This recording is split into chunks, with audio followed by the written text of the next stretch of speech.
দরুদ সালাম জানাই দরুদ আমরা গোনা এ নবী গো সালাম আমরা গোনা নবী আসেনি আজকের মাহফিলে নবী আছে বাবা রেজবিও আছে বাবা হাজাও আছে বন্ধুরে মক্কা মদিনা ভ্রমণ করে আজমিরে যায় যদি সালাম দিতে সালামের জবাব দিতে পারে আজকের মাহফিলে কি হাজা থাকতে পারে কি পারে না দরুদ সালাম জানাই দরুদ লাম জানাই আপনার প্রাণ হলে নবী গো আমর সালাম আমরা গোনা সালাম আমরা গোনা গারে জানাই আমরা গোনা এ নবী গো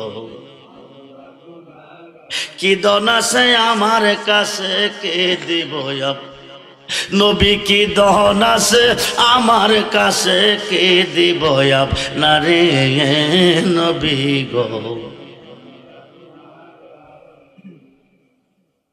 তোমার পা এবার আসে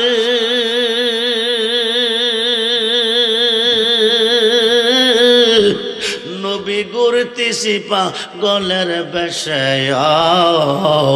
আও তোমার পা এবার খন্না তোমার পা নবী গুরতিসি পা গলের বেশে আও দাওয়ানা হো ইয়াই আসলাম আজকের মাহফিলে নবী পাগল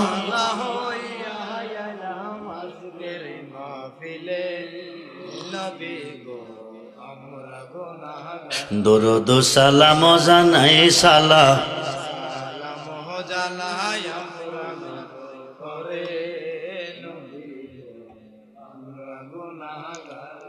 তোমার পাপ এবার আসে নবী গুরতিসি পাগলের বেশে আও দেওয়ানা হো ইয়ে আসলাম হাজারো মাহফিলে আও পাগল হাজারো মাহফিলে নবী গো আও দিও দেখা দয়ালে নবী দিও দেখা দয়ালে নবী রেজবির রবে দরে আরে দিও দেখা দয়াল আল্লাহ দেখা দিবে মুহাম্মদী রূপে নবীজি দেখা দিবে বাবা রেজবির রূপে বেলায়েতে মুর্শিদ হইয়া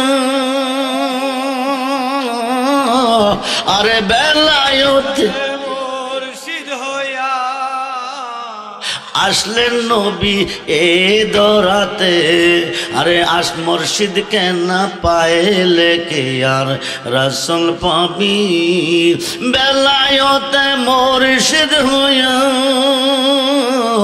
আসলেন নবী এই দরাতে মুর্শিদ কেন পাইলে কে আর রাসূল আপনা পীরের সুরতে সে তো রাসূল হাকিকতে আপনা পীরের সুরতে সে তো রাসূল হাকিকতে তার খাতে খাদিবি রে মন তার খাতে খাদিবি ওই তার খাতে রাখিয়া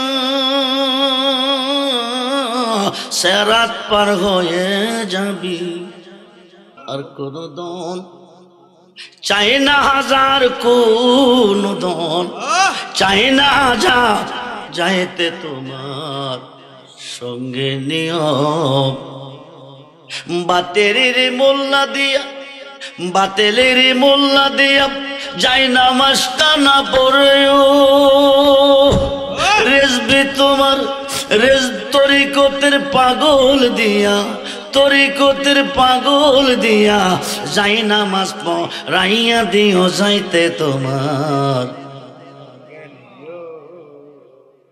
বাজারের আতর গোলাপ আমার অঙ্গে না ছিটায়, রেজবি তোমার চরণ দুলি, দয়াল তোমার চরণ দুলি আমার অঙ্গে ছিটাইয়া দিও, যাইতে তোমার শরীয়তের মোল্লা দিয়া যাই নামাজটা না পড়ায়, তরিকতের পাগল দিয়া।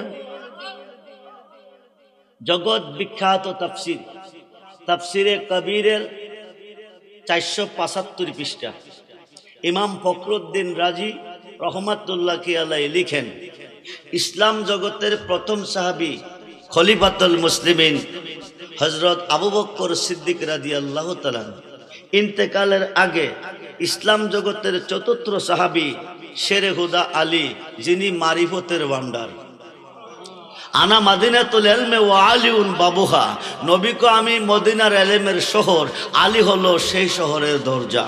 যে আলীর জন্মটা হলো খানায়ে কাবার ভিতরে, যেরকম সুবহানাল্লাহ। আলিও আলিও রেজবি সাহেব কি বলছেন? শরীয়তের মোল্লা দিয়া যায় নামাজটা পড়াইতে না করছেন, তরিকতের পাগল দিয়া পড়াইতে কেন বললেন? তরিকতের পাগলটা তো মানুষ পাগল কইয়া দৌড়াই, লাঠি মারে, ডিল মারে, ইটা মারে বাইরাই। হুজুর, ইসলাম জগতের চতুর্থ সাহাবী শেরে হুদা আলীকে ডাক ডাকো, আলিও আলিও, আমি আবু বকর সিদ্দিক যদি ইন্তেকাল করি, তুমি ওই খাতরা দিয়ে আমারে গোসল দিও। তোর কোন সুবহানাল্লাহ। মানুষের হাত কয়টা? পরিস কি? ডাইন বাম, কিন্তু ডাইন খাতের কথা বলে নাই, বাম খাতের কথাও বলে নাই। ওই খাতরা দিয়ে আমাকে গোসল দিও যে খাতরা দিয়ে আমার নবীজিকে দিছিলা। যেরকম সুবহানাল্লাহ। গোসলের পরে তুমি নবীজির রওজা মুবারকের সামনে নিও, নবীজিকে সালাম দিয়া অনুমতি চাইও। যদি নবীজি আদেশ করে ওনার রওজা পাকের পাশে আমারে শুয়াইও। যদি আদেশ না পাও জান্নাতুল বাকি মোমেনদের কবরস্থানে নিও। সিদ্দিক আকবর যখন ইন্তেকাল করলেন, আলী রাদিয়াল্লাহু তাআলা গোসল করাইলেন, কাফনের কাপড় পরাইয়া জানাজার মাঠে নিলেন। নামাজ কমপ্লিট করে নবীজির রওজা মুবারকের পাশে যাইয়া নবীজিকে সালাম দিলেন, দিয়া কো আপনি যদি অনুমতি দেন আপনার পাশে আবু বকরকে শোয়াবো, না দিলে জান্নাতুল বাকিতে নিয়ে যাব। রওজা পাকের ভিতর থেকে আওয়াজ আসতেছে, জোরে কোন আল্লাহু আকবার। আদখিলু হাবিবা ইলাল হাবিবে ফাইনাল হাবিবা ইলাল হাবিবে মুস্তাকুন। আলিও আলিও, বন্ধু বন্ধুর অপেক্ষায় আছে, বন্ধুকে বন্ধুর পাশে রেখে দাও। জোরে কোন সুবহান।